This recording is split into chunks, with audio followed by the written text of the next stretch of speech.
G'day, Justin Hogg here from RightSource, talking everything budgets. Today I wanted to talk through some of the mistakes that people make in a budget, and sometimes why people, even accountants, hate budgets. And I think it can have a lot to do with how we use them, and some core things that we try not to use them for can actually make them, I suppose, more meaningful to you in your business. So the first mistake, and the biggest mistake, that no matter what size your business, no matter how long you've been doing this, that I see happen all the time, is using your budget as a rule or as a weapon, if you like. So it's that process of saying, well, if you only spend what's in budget, or if it's not in budget, I'm not interested, or you can only go up to your budget and that's it, there's nothing else. By making a budget restrictive, that's not how you get value from a budget. So when it's used as that law, that policing of an organization, all of a sudden people don't want to refer to it because it's what's holding them back, it's what's restricting them, it's what's restricting that great idea that yes, was going to cost a little bit more than budget, but was going to deliver a whole heap more revenue than was in budget, or that allows your business to pivot and create new opportunities. Those things are the things that get killed by a budget that is being used as a weapon as opposed to what it should be used for. So if you're using your budget as a signpost, or even more so like a map, it takes away from that policing element and it's more of a guide. If you're going to use a guide, the way that you value out of it, and this is the mistake, is that people don't refer to it enough.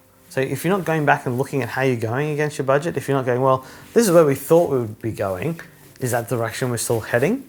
Or have we missed something? That's the other area that you lose value. Like, your budget's there to show you where you're going. It doesn't necessarily mean you need to follow the steps that you planned. You might go a different way. But at least if you know where you're heading, that adds value. Plus also, it'll tell you or remind you of things that might not be happening every day. So for example, things like insurance, which you might look at once a year, or bonuses, which you might look at once a year. It helps you with the planning of those things, so you don't go, oh, we forgot about that, we need to do it really quickly. It actually allows you to prepare and do those things in a measured way, because you have that guide that you sat down and prepared and spent the time thinking about, that helps flag post those things that you need to do on your way. And that way, you're more likely to get your destination if you've got that map that you're referring to all the time.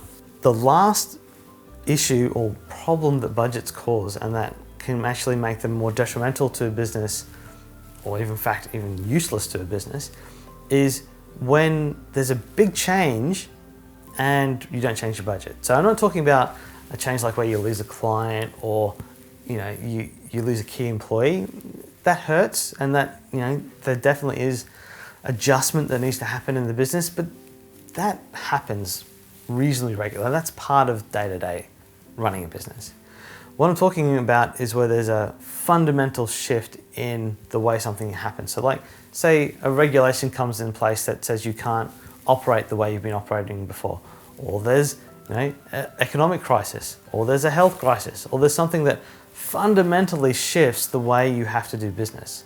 That means that the budget you did 3-6 months ago last week might be meaningless now. It might be, well, that's not how we're operating anymore. Our business is completely different to that. Well, then do a new budget.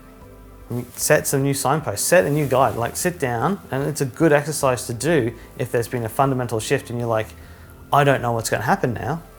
Well, sit down and make some plans. You may not be able to say that's absolutely going to happen, but at least make some plans and go, well, given what's happened, we're going to now go in this direction, and this is what it's going to look like.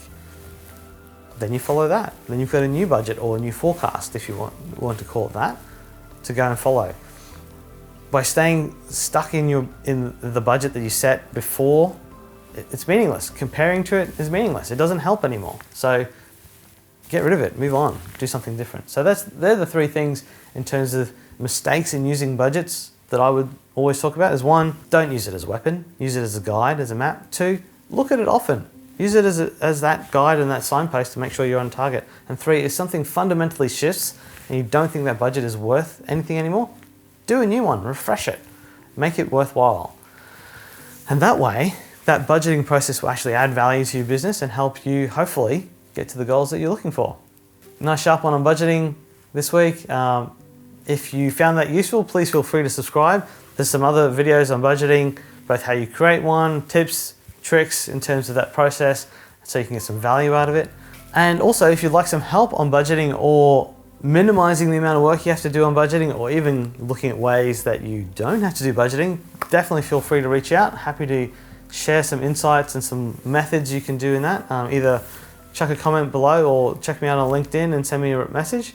But otherwise, thanks for listening. I appreciate your time. It's Justin Hogg from RightSource.